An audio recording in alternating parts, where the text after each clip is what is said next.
Officers urgently commanded the area to be cleared as the scene demanded immediate action. Blood stained every surface, signaling the need for swift and careful intervention. The grim reality unfolded. Dismembered limbs scattered, a human head simmering in a pot, and an entire home soaked in blood. Such horrific sights confronted law enforcement during a routine welfare check at the residence of the Guy family. Every parent dreams of providing the best for their children, to teach them life's lessons, nurture their growth, and maintain a protective watch even as they mature into adulthood. For the Guy family, this bond was no different. Yet tragically, it became the catalyst for one of the most chilling cases of parental murder ever recorded. Before revealing the full story, a stern warning must be issued. The following content is deeply disturbing. Viewer discretion is strongly recommended.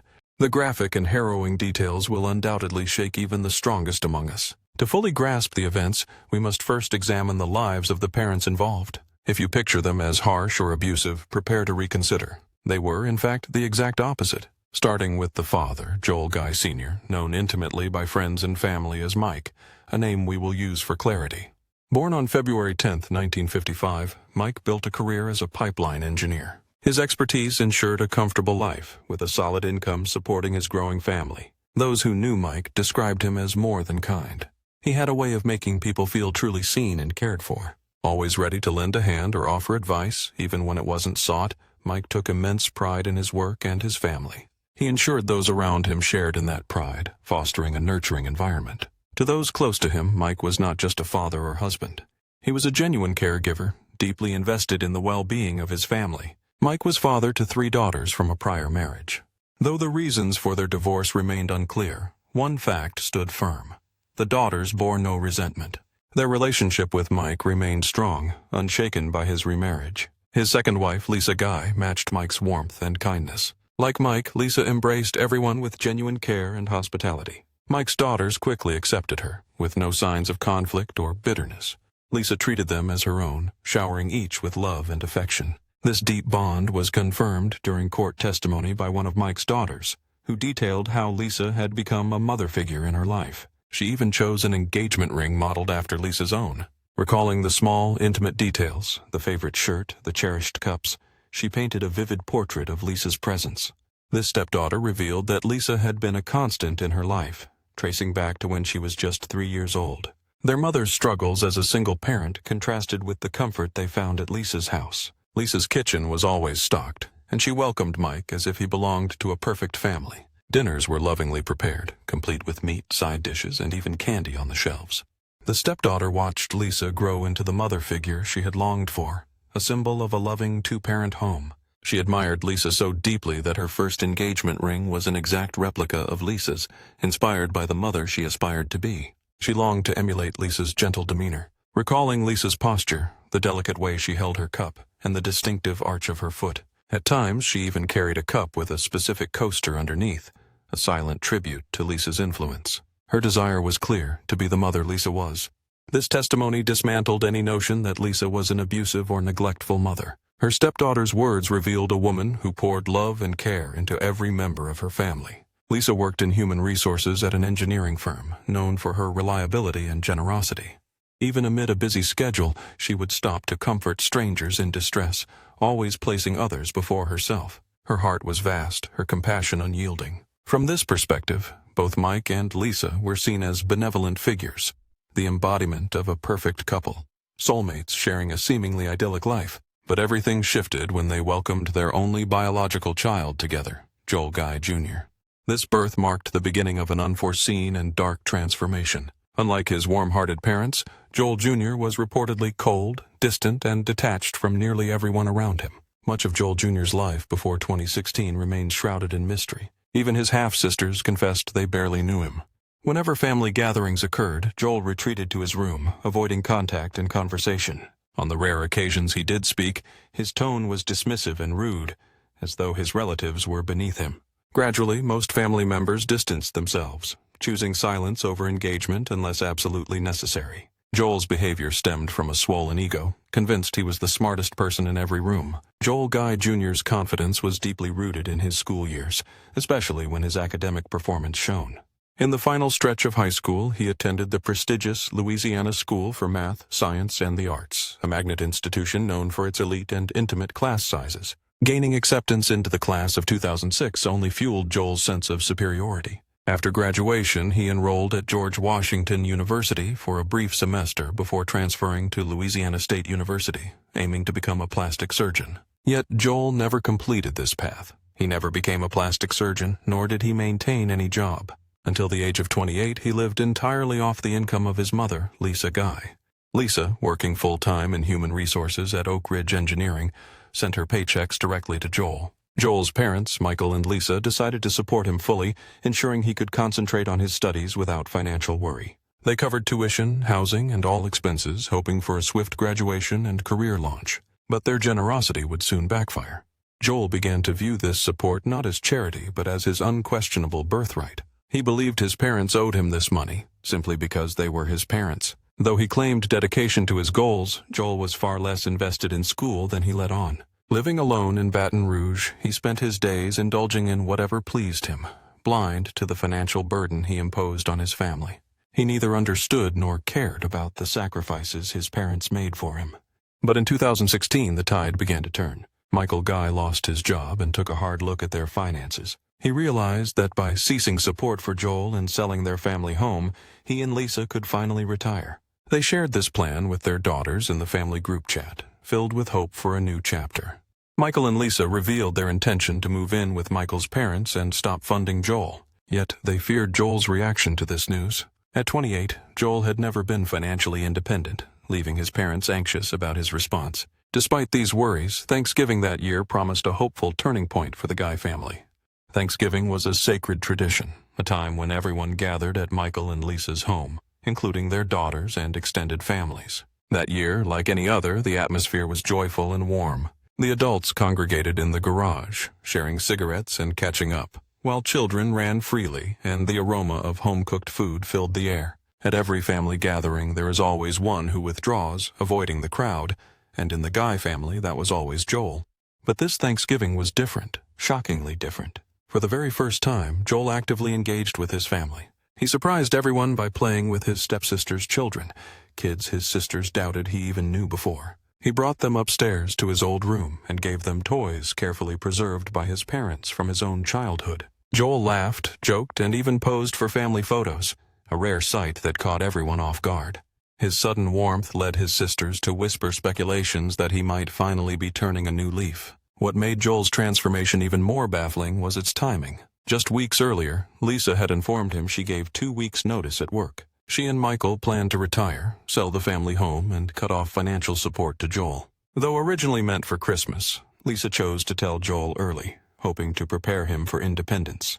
Everyone braced for an outburst, but Joel's reaction was unexpected. He seemed calm, even happier and more sociable than ever before. His family took this as a hopeful sign. Maybe this was the wake-up call Joel needed. Perhaps he was already ready to stand on his own feet. One sister even confided in Michael that Joel might be trying to mend their fractured relationship. Yet Michael remained firm, no more funding Joel's lifestyle, no matter how well he behaved. But beneath Joel's cheerful facade lurked something far more sinister. While bonding with family, he was quietly laying the foundation for a chilling plan. That day, Joel brought 2 large plastic tubs into the house, their contents hidden and heavy. No one questioned what they held, unaware those tubs contained the tools for his deadly scheme. Beneath a calm exterior, Joel Guy Jr. struggled deeply with the sudden loss of his financial support. The fracture was far from graceful.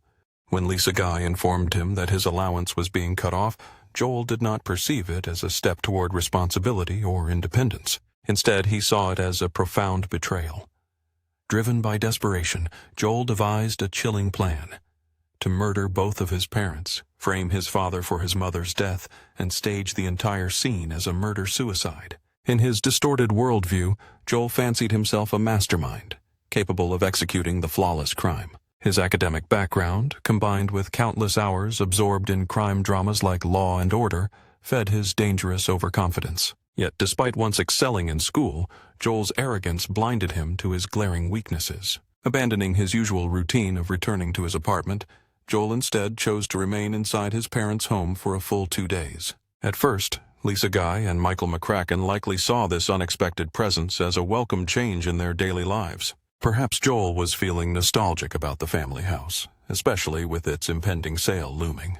With Lisa preparing for retirement, the family was bracing for a major shift in their lives. The thought that Joel might want to reconnect seemed like a kind, unexpected gesture. But the atmosphere soon darkened. Just 2 weeks before Lisa's scheduled retirement, her co-workers and boss had been organizing a celebratory send-off. Lisa was respected and dependable, a diligent worker who always communicated any issues promptly. So when November 28th arrived and Lisa failed to appear at work, her boss, Jennifer Whited, grew concerned. It was unlike Lisa to simply disappear without notice, especially given her active role in retirement plans. Jennifer made numerous calls to Lisa, but all went unanswered. She then reached out to Michael McCracken, but he too did not answer. This silence was puzzling. Lisa and Michael were known to check in regularly, no matter the circumstance. Jennifer sensed something was deeply wrong. After a few more futile attempts, Jennifer took the critical step of contacting the police non-emergency line to request a welfare check at the Guy family residence. She identified herself as Jennifer Whited from Jacobs Engineering and provided all necessary details. The dispatcher confirmed the information. Jennifer supplied a callback number for further contact. She gave the number as 865-216. The employee in question was Lisa Guy, with her husband Joel also living there. Jennifer confirmed Joel's presence and mentioned their dog Jake, affectionately described as a big baby. She clarified Joel's name spelling and residence details. The officers inquired if Joel lived with her. Jennifer confirmed this and added the detail about their dog. The dog was described fondly despite the grim situation. Questions about Joel's age arose. He was reported to be in his late 50s. Jennifer was asked about any medical concerns. She noted Lisa had high blood pressure but no other significant health issues. That was the extent of her medical knowledge. Jennifer mentioned the house was currently on the market and the family was preparing to move. Lisa was even the company representative scheduled for Friday, making her absence all the more uncharacteristic. When officers arrived at the home, the scene appeared ordinary at first, nearly prompting them to call off the welfare check. Yet Jennifer's intuition refused to let the matter rest. She persisted with another call, convinced that something was amiss. What unfolded next defied all expectations and prepared no one for the horror ahead. A detailed search revealed odd inconsistencies within the home. Though the for sale sign stood outside, key elements raised suspicion. There was no realtor's lockbox on the front door, and the door's doorknob was mismatched and freshly installed. Signs of forced tampering were evident, with marks consistent with screwdriver use. Without hesitation, officers turned to inspect the rear entry, where things grew even more ominous. The back door was missing its doorknob entirely. Peering through the empty knob hole, an officer was hit by a wave of intense heat emanating from inside. But that was not the worst discovery. A sharp chemical odor hung heavy in the air. The unmistakable stench signaled that something terribly wrong had occurred. Closer inspection revealed unopened bottles of bleach scattered across the floor. But unsettling clues did not end there. Groceries appeared hastily dropped near the front door, as if someone had rushed inside and abandoned their errand. These signs compelled the officers to act immediately. They located an unlocked vehicle out front, found the garage door opener inside, and used it to gain entry to the house. Inside, the officers' body cameras began capturing the chilling reality within the walls. The footage recorded a voice announcing contact with security. Amidst this, a dog wandered into view. The haunting sound of a dog's howl echoed through the space. Officers identified themselves as Monroe County Sheriff's deputies. A terse command was issued to gain control. The very pot seen earlier was revealed to be the grim instrument Joel Guy Jr. used to boil his mother's head for nearly an entire day. The cold reality of this fact sent shivers through those involved. Investigators found a table holding the suspect's wallet and a sledgehammer, alongside another table displaying long guns. As they ascended the stairs, intermittent barking from the dog filled the tense silence. They soon discovered Michael McCracken lying in a hallway, and in the bathroom, the horrifying sight of dismembered bodies submerged in chemical solutions. Scattered throughout the home were containers of sewer line cleaner, baking soda, drain opener, muriatic acid, lye, hydrogen peroxide, multiple bottles of bleach, gloves, spray bottles, and trash bags. A note inside an open suitcase referenced a Louisiana Ace hardware store and mentioned sewer line cleaner, adding to the chilling evidence. Due to the hazardous materials, the Knox County Sheriff's Office hazmat team was called in to handle biohazard removal. The KCSO forensics unit labored through the night and into the next day, meticulously processing the gruesome crime scene. But what truly transpired after Thanksgiving was even darker. On November 26th, Joel Guy Jr. launched a deadly assault on his father, Joel Guy Sr., in the second-floor exercise room while Lisa was away shopping at Walmart. The scene bore the marks of violent chaos: torn blinds, blood splattered on walls, and an overturned Bowflex machine. The volume of blood was staggering and horrific. The ferocity of the struggle was undeniable. The victim's clothing was torn to shreds, a grim testament to the brutality inflicted. Reports indicated he had been stabbed at least 40 times. Yet this number was only an estimate, as the autopsy revealed much of the tissue was missing when the body was discovered. The true count of stab wounds remained elusive, but the horror did not end there. Joel had gone further, dismembering his father's body and leaving severed hands behind in the room. Upon his mother's return from Walmart, Joel deceived her into going upstairs. In her haste, her groceries spilled across the foyer, an eerie prelude to what came next. At the top of the stairs, Joel ambushed her, stabbing her repeatedly in the back, mirroring the savage attack on his father. Blood splattered everywhere. Prosecutors later revealed that the force used to decapitate Lisa was so extreme, her head had fractured. Then, in a chilling act, he dismembered her with cold precision, placing her severed head into a boiling pot on the stove. The medical examiner confirmed Lisa suffered at least 31 stab wounds, with 9 ribs completely severed. During the trial, forensic testimony emphasized not only the severing but the violent breaking of her head. This same bin had been brought into the house during Thanksgiving, a sinister prelude to what was to come. Post-mortem, deep cuts were made to the bodies, allowing the chemicals to penetrate their main cavities and accelerate decomposition. One can only imagine the heartbreak of 2 loving parents, who had spoiled their son well into adulthood, only to meet such a brutal and unfathomable end. It was a cruelty beyond comprehension. Yet, despite his father's love, Joel did not go unchallenged.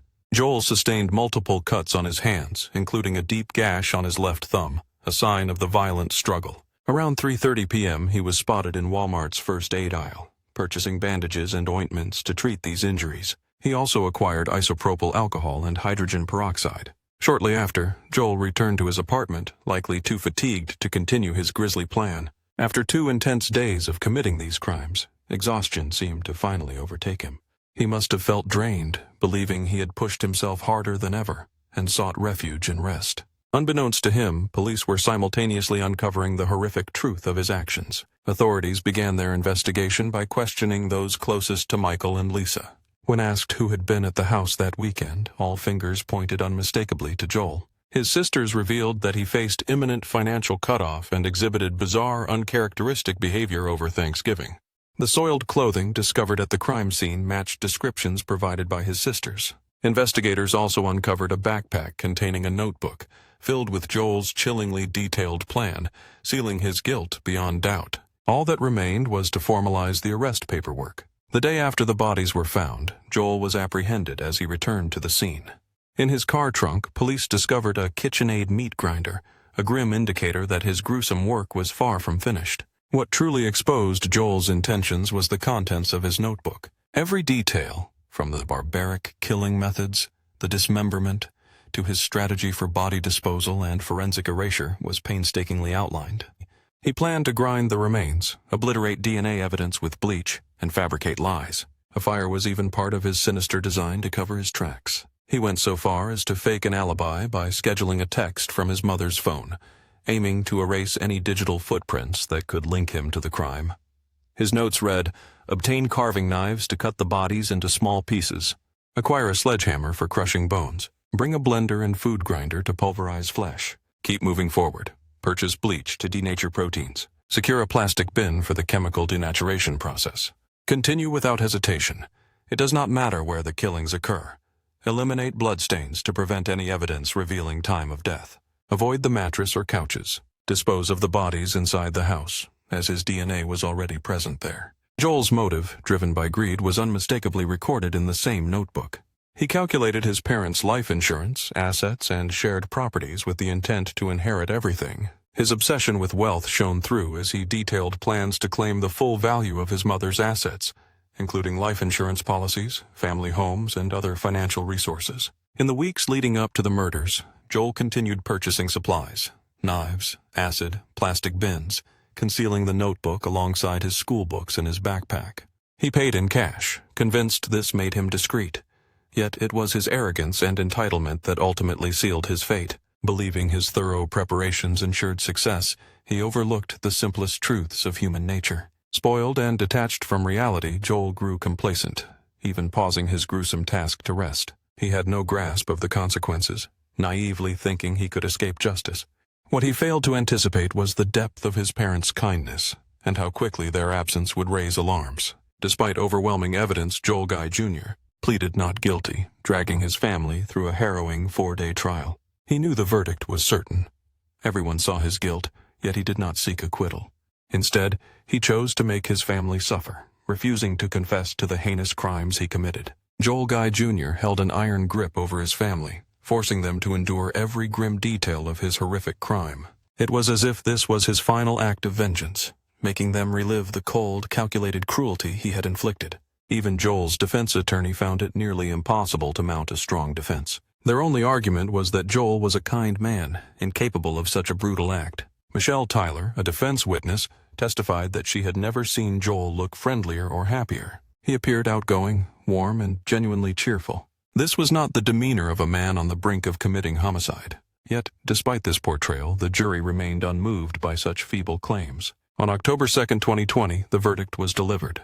Joel Guy Jr. was convicted on 2 counts of premeditated first-degree murder, 3 counts of felony murder, and 2 counts of abuse of a corpse. The court sentenced him to life imprisonment without any chance of parole. His subsequent appeal was rejected by the Tennessee Court of Criminal Appeals on April 2, 2023, sealing his fate. From that moment forward, there was no turning back. Joel would spend the remainder of his days behind the walls of Northwest Correctional Complex in Tiptonville, Tennessee, forever haunted by the consequences of his brutal actions. Recall when we first mentioned how little was known about Joel's past? As the trial progressed, a surprising truth came to light. Joel had one and only one true friend. The public was stunned to learn that Joel cared so deeply about this friend that he even reached out from prison to offer an apology. That friend was Michael McCracken.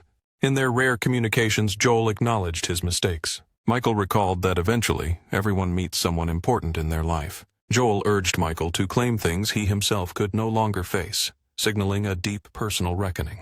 Joel remained imprisoned. On that basis, Joel told Michael to consider him dead to the outside world. He urged Michael to move on, promising not to initiate any further contact. The exact nature of their relationship remains a mystery, but it was clear Joel held Michael in high regard. Their bond began in high school dorms. When Joel left George Washington University after 1 semester, he transferred to Louisiana State University, where Michael was studying. They lived in the same apartment building, and when Michael's roommate moved out, Joel moved back in with him. Speculation arose that their connection might have been more than friendship, but the truth remains undisclosed. When pressed about the case, Michael confessed he was not shocked by Joel's horrific act against his own parents. He revealed how Joel had grown increasingly withdrawn over the years, isolating himself for weeks at a time, sometimes disappearing from sight for months. For whatever small solace it may bring, Joel will spend his natural life confined, exactly where justice demands. He will be remembered not as the prodigy he fancied himself to be, but as a colossal fool who left behind a damning manifesto at the crime scene, a final catastrophic mistake. What is your take on this chilling case? Most agree Joel exhibited psychopathic traits beyond doubt. It strains belief to find any justification for his actions other than a twisted craving for freedom from responsibility. But might there have been deeper forces at work, hidden from our view?